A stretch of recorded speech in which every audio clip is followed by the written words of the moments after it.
Prevention of Money Laundering Act.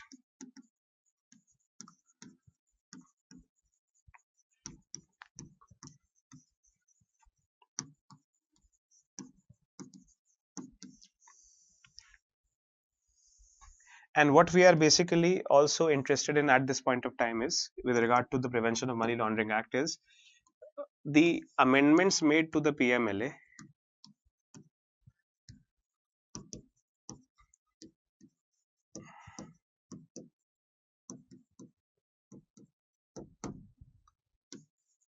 and the what you can call the increased powers of the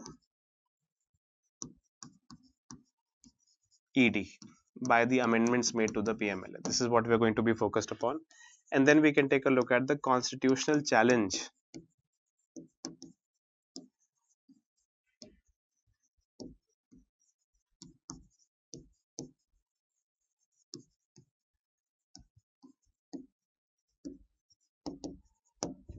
to these amendments.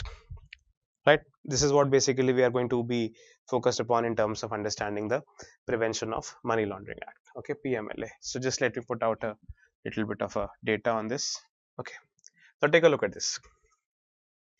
We're talking about what is known as the Prevention of Money Laundering Act.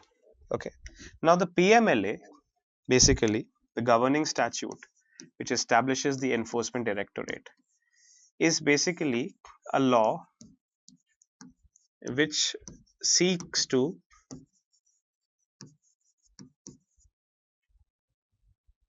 curb the use of black money by creating criminal liabilities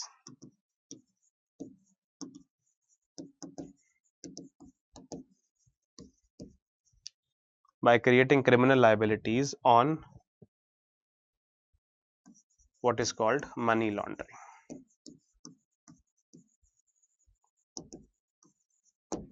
Okay, this is what we are concerned with regard to the PMLA. Very simply speaking, if we have to give a little bit of a summary of what the PMLA stands for, the Prevention of Money Laundering Act stands for the law which seeks to curb the use of black money by creating criminal liabilities on money laundering. A very simple example of this is going to be here.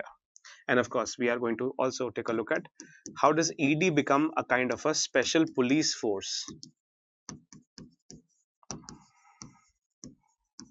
How does ED become a kind of a special police force under the PMLA?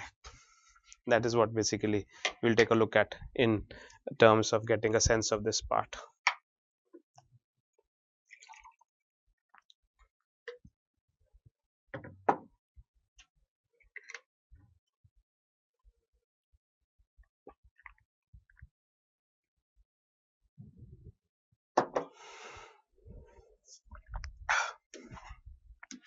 Okay, just pay attention to this. Let's say, for example, if X, let's say, robs a bank. Let's say if this is a bank, and if X takes money out of this bank, meaning if he does a robbery from this bank, if X steals money out of the bank and does a robbery from the bank, then let's say, for example, and stores the money with himself, then the act which will be applicable against X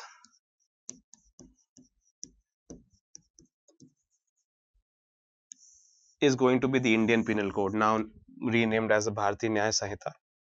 Right, so the bank robbery that X commits, and if he keeps the money with himself, then he would be subjected under the penal codes, the Bharatiya Nyaya Sanhita, Danda Sanhita, and the what you can call the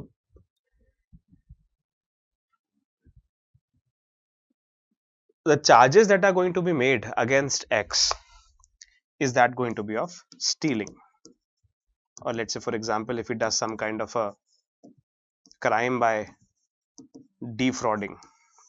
Then you can have these sections of the IPC, and then the normal police force, Indian police services, are going to be charged or are going to be launched against X. Do you see the point? A normal police charge would be launched against X, right? Now, in the condition, let's say, for example, that this money has been taken by X, and let's say by the route of Hawala, this money has been parked, let's say, for example, in, let's say, Mauritius. And in Mauritius, this money is, transferred in such a way that this money changes hands, converts itself into dollar, and a hotel is established out of this money in Mauritius. You see, now take a look at this. If this money is lying in flat cash, it is stolen by the person who's conducting a robbery, then this money or this entire activity will be under the jurisdiction of the Indian Penal Code for the charges of stealing money or defrauding a person, and the Indian Police Services are going to be the investigative agency about this activity. But from the point that this money has been, let's say, for example, laundered, it has been converted into, let's say, from black into white, or this money has been routed outside, or money has been brought back into the economy by some kind of a laundering. Let's say, for example, a hotel is made in Mauritius. That hotel, let's say, for example, is sold after some time. Money is liquidated after the sale, and this money is converted into rupees. And again, this amount of rupee is invested, for example, in an infrastructure development project. If this money is invested in the infrastructure development project in Gurgaon somewhere, then what you call is that this is the rerouting of money or money laundering, changing black money, which is stolen money, to white money, which is kind of a legitimized money in a profession or in a kind of a company. This entire activity is what is known as money laundering. Okay, and from this point onwards, if the money is starting to convert itself and in many creative manners is brought back into the market, from here onwards, the law which will apply will be called the PMLA, the Prevention of Money Laundering Act, and the agency which will conduct the investigation into these activities will be known as the Enforcement Directorate.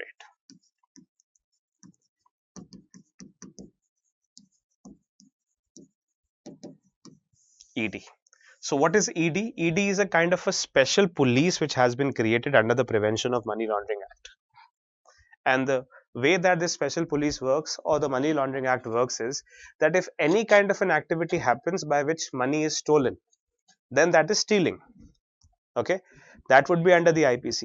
But the moment that money starts converting itself into white money, let's say money is routed out of the country, or money is given to this person who invests in a particular share and then invests in a particular company, if the money is routed and rerouted, then this activity is going to be called a kind of a enforcement. This activity is going to be called money laundering, and all acts of money laundering are going to fall under the jurisdiction of the PMLA, and all acts of money laundering are going to be investigated and enforced by the agency known as Enforcement Directorate. Okay, it is the ED, Enforcement Directorate, which has been created under the PMLA, which keeps itself for all cases in which money is being converted from black to white, and trails that money so that it can find ways by which this kind of an activity can be punished. So any person who's involved in any kind of a wrong will be tried by the Indian Penal Code or the police investigation, etc., etc. And the second point, with regard to the point about the activity of the Money Laundering Act, is that the question around the Money Laundering Act is that if the investigative agency has to take a look at the Money Laundering Act, then it can only be Enforcement Directorate. Your regular police will not suffice. A special kind of a task force created specially for particular cases of investigating into the activities of money laundering is going to be created by a section of what you can call points which are done by the Enforcement Directorate, right? So that's what basically makes Enforcement Directorate kind of distinct and slightly more powerful and more aggressive than the regular police force. So again, let's take a look at this kind of an example. Let's say if a huge political scam is done by, let's say, a public servant.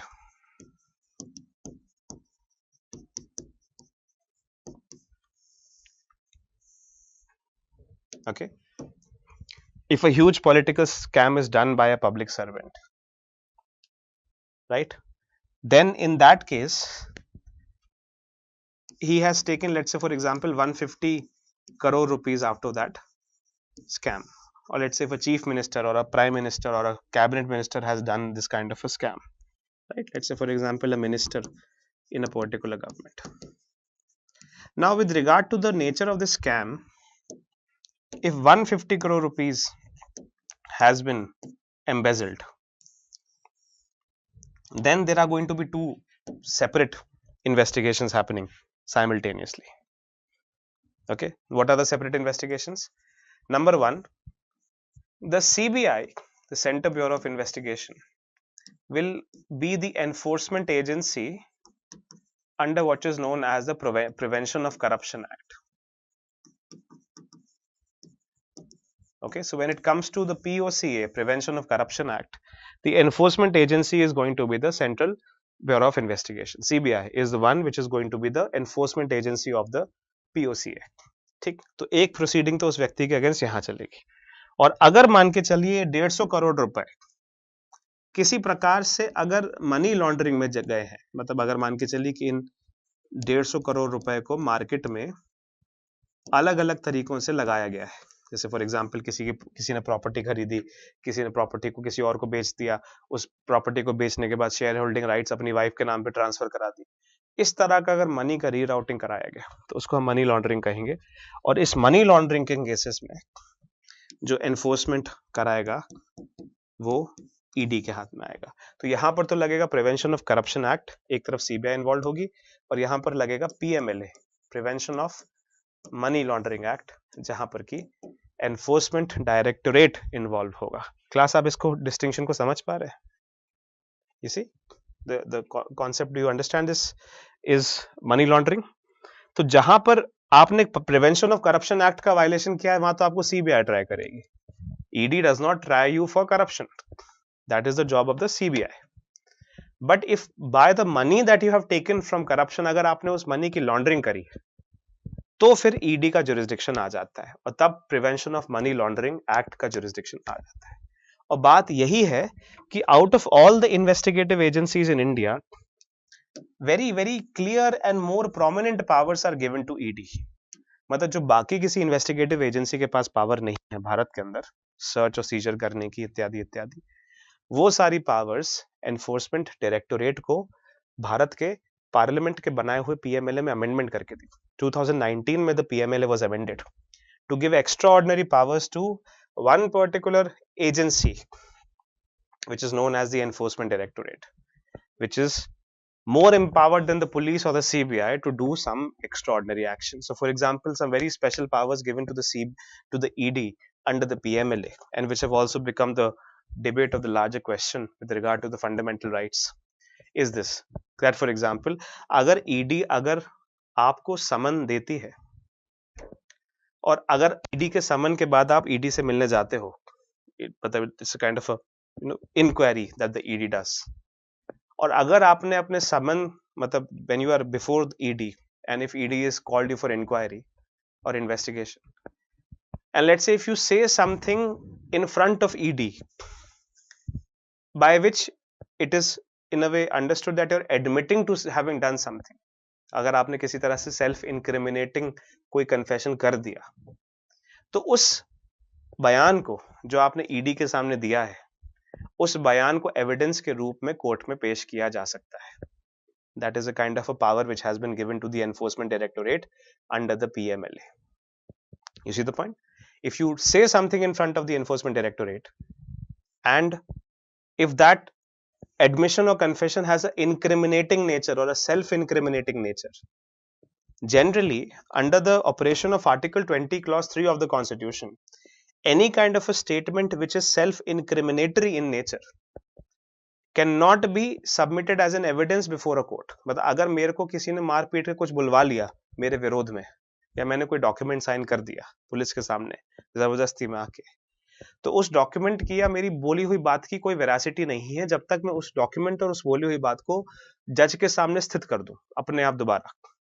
You see, so article 20 clause 3 of the constitution says that no citizen of India shall have any kind of a obligation to make any self-incriminating activities before the police.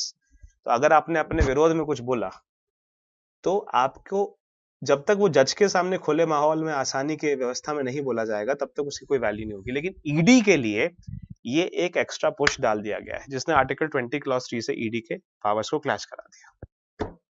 Right. Another for example extra powers given to ED are search and seizure power. कि मतलब ED बिना, let's say for example एक उसमें let's say you have something called the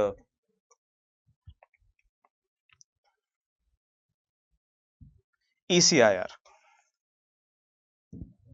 which is known as the enforcement case information report. तो अब जो मामले होते हैं मनी लॉन्ड्रिंग के, उन मामलों में आपके पास FIR फाइल नहीं होती है, आपके पास ECIR फाइल होती है.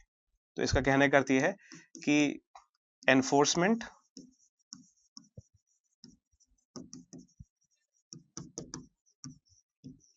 Case information report. Okay, so if for example if a ECIR has been filed against me, that allegation has been made against me with regard to the what you can call the creation of a,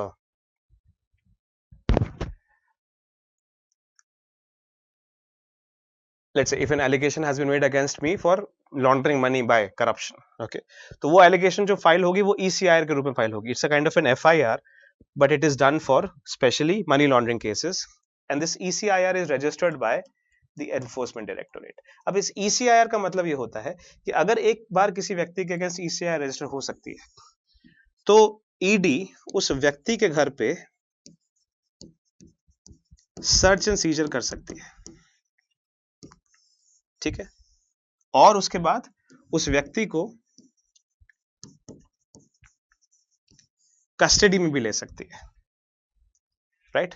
if a person is, let's say, named in the ECIR in any format, whether he is named, let's say for example as a, if a person is named in the ECIR as a either number one, maybe he is named as a accused, or let's say for example even if he's let's say in a way notified as not an accused but as a witness, अगर ECIR में वो किसी भी प्रकार से किसी भी तरह engaged है, मतलब if any kind of a, let's say, name has been given against that person with regard to the ECIR, तो ईडी उसके घर में जाके सर्च एंड सीजर कर सकती है और उस व्यक्ति को कस्टडी में भी ले सकती है. और मजे की बात यह है कि ईडी जब सर्च एंड सीजर कर रही होगी या उसे कस्टडी में ले रही होगी तब उस व्यक्ति को उसके खिलाफ क्या एलिगेशंस लगे हैं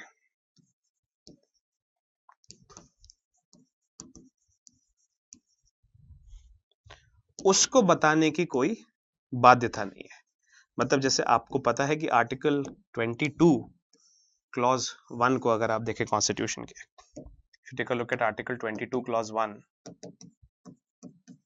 of the constitution, it says that any person who is detained or arrested has a fundamental right to be told the grounds of his arrest.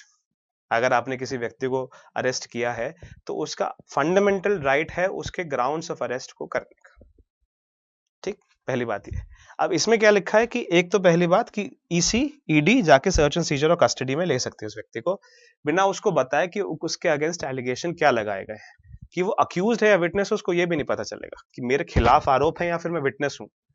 अगर ईडी के खाते में आपका नाम आ गया ईसीआईआर में, या तो आप अक्यूज हैं या विटनेस हैं या कोई कॉम्प्लिस हैं, तो ईसीआईआर बनने के बाद ईडी का कोई दारोमदार नहीं बनता है आपको बताना कि आपको सर्च करने का, सीजर करने का या आपको कस्टडी में लेने का ग्राउंड क्या है, वो आपके अगेंस्ट क्या चार्ज लगाए हैं, किसने चार्ज लगाए हैं, इसका डिटेल नहीं देंगे। ये पीएमएलए को 2019 में चेंज करके बनाया गया है। तो यहां पर पीएमएलए टकरा गया आर्टिकल 22 क्लॉज 1 से। तो एक तरफ आप देख रहे हैं, you can see from one perspective, PMLA got stuck, at least it struck the constitutional or fundamental rights with Article 20 Clause 3, where ED के सामने अगर आपने कोई बयान दिया और ED ने अगर उस बयान को रजिस्टर कर लिया, तो उसको कोर्ट में आपके खिलाफ एविडेंस की तरह पेश किया जा सकता है, जो कि Article 20 Clause 3 का वायलेशन है। That's point number 1. Point number 2 is that if ED is getting your name under an ECIR, एक तरह की एनफोर्समेंट केस इंफॉर्मेशन रिपोर्ट होती है, जो कि it's FIR for the enforcement directorate and PMLA, then for that matter the ECIR can become a ground to arrest you, to take you into custody. But why मतलब under what grounds have you been arrested or taken to custody shall not be revealed to you.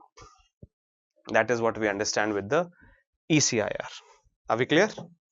And another thing which is important about the enforcement directorate is that a person can remain in custody only on the basis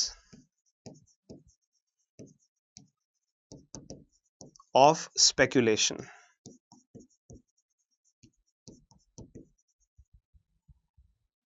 A person can remain in custody only on the basis of speculation, comma, and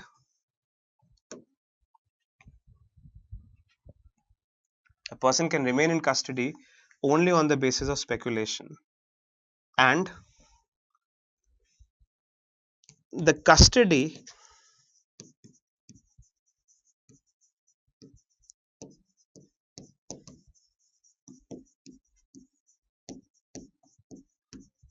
does not depend, the custody does not depend upon the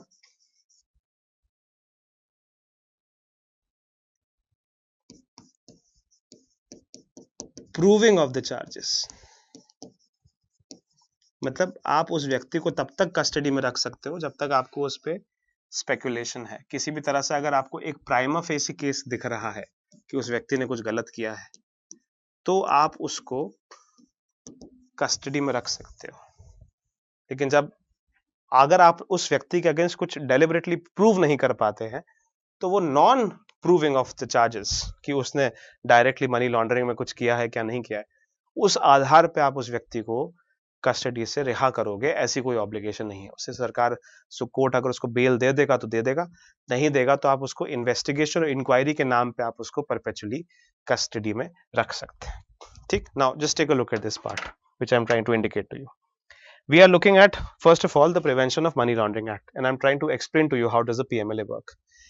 Money laundering is an offense under the PMLA, and the special police which has been created for enforcing the provisions of PMLA is the Enforcement Directorate. It is an investigative agency, okay, which has been created under the sections of the PMLA, and the role of the Enforcement Directorate is to take a look at all the activities of money laundering. So it is not what you can call involved in the investigation of a crime, but if the proceeds of the crime are used by the person in a money laundering, then the ED gets involved only to that extent, right? Now ED is a kind of a special police force which is created under the PMLA, but ED has been given certain very specific powers which are much more than any other police organization in the world, in the country, the CBI or the Indian Police Services.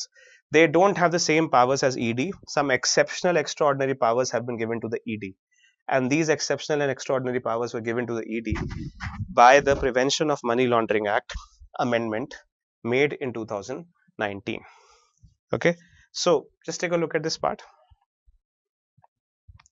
The center has issued a notification, this is 2019, on certain changes in the PMLA, some of which tend to treat money laundering as a standalone crime and also expand the ambit of proceeds of crime to assets that may have been derived from any other criminal activity related to schedule offences. Under the Act, Enforcement Directorate is empowered to conduct money laundering investigation. ये वाली बात आपको याद रखनी पड़ेगी. The most crucial statements are the deletion of provisions, section 17 subsection 1, search and seizure, and section 18, doing away with the prerequisite of an FIR or charge sheet by other agencies that are authorized to probe the offences listed under the PMLA. तो अगर उस व्यक्ति के against FIR नहीं भी है और अगर चार्ज शीट नहीं भी बनी है, लेकिन अगर उस व्यक्ति के अगेंस्ट PMLA में ECIR करा दी गई, what is known as the enforcement complaint identity number, information number. So ECIR करने से उस व्यक्ति के अगेंस्ट PMLA की प्रोसीडिंग्स शुरू हो जाएंगी. उस व्यक्ति के लिए FIR करने की आवश्यकता को हटा दिया गया है. ठीक है. Another important change is the insertion of an explanation in section 44.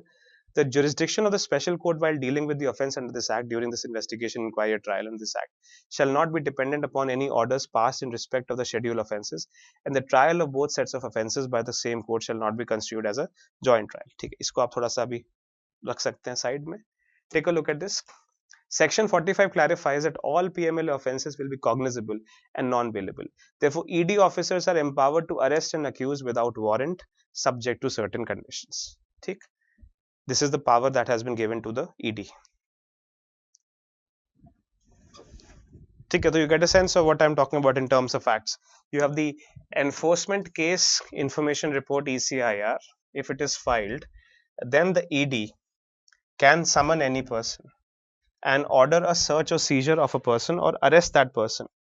And for that particular activity, it is not necessary to give reasons to that person. तो ये वाला जो पॉइंट है, ये डायरेक्टली आपका आर्टिकल 20 क्लॉज, इनफैक्ट 22 क्लॉज 1 से जाके भिड़ जाता है, क्योंकि आर्टिकल 22 क्लॉज 1 में दे रखा है कि अगर किसी व्यक्ति के अगेंस्ट किसी प्रकार की अरेस्ट करा जाता है तो he is entitled to know the ground of his arrest. पर यहाँ पर देखिए, summons is issued to a person, he is unaware of the reason, but must nevertheless attend and answer all questions and submit the documents asked for it.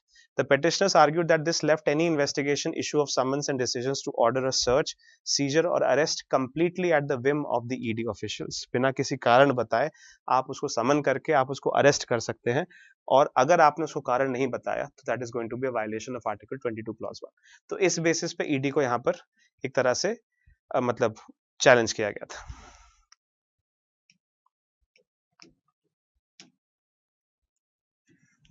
ठीक है. और दूसरा एक जो पार्ट है with regard to the amendments made to the PMLA, the second part is what basically we can take a look at is about what you can call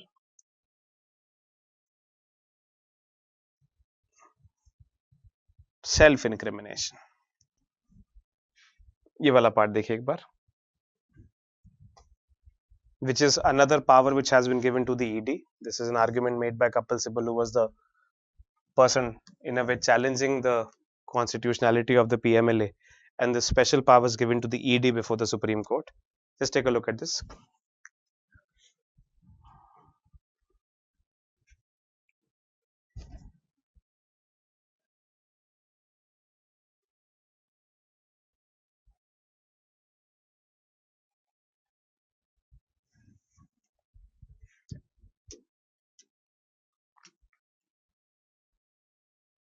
Okay, so basically the point that we are taking a look at is this, that the PMLA amendment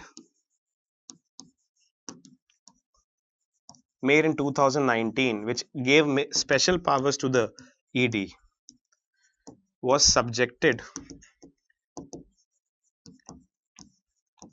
to constitutional, let's say for example, subjected to judicial review before the Supreme Court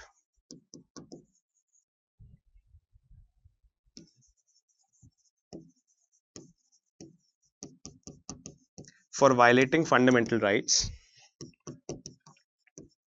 under Article 20 clause 3 and Article 22 clause 1. Right against self-incrimination and right to know the grounds of one's arrest because of the special powers given to the ED. ये वाला court था, ये वाला case था supreme court के सामने, right?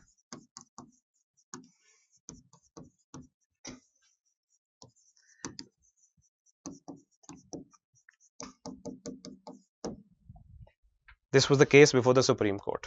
If the Supreme Court had struck down these powers of the ED under Article 20 clause 3 and 22 clause 1 as being unconstitutional, then the arrests that you see currently would not have been made, because it is a matter of fact, as the ED itself has proved in a way, stated before the court, that currently the arrest of, for example, a person like Mr. Kejriwal, Mr. Sisodia, or even Mr. Hemant Soren is based upon what is called prima facie evidence, including the statements made by these people during investigations. But today, even the ED has put on record that proof of any kind of a direct, money laundering, etc., has not yet been garnered. We are currently undergoing through investigation to find that out, but that proof has not yet been produced before a court. Okay, so the ED gets the ability to keep a person under custody without proof, making it very hard to get a bail, and also without telling the person the grounds of arrest, and also the fact that the ED can use a statement made by the person against the person himself. These were the challenges which were made before the Supreme Court with regard to the constitutional validity of certain articles of the Constitution.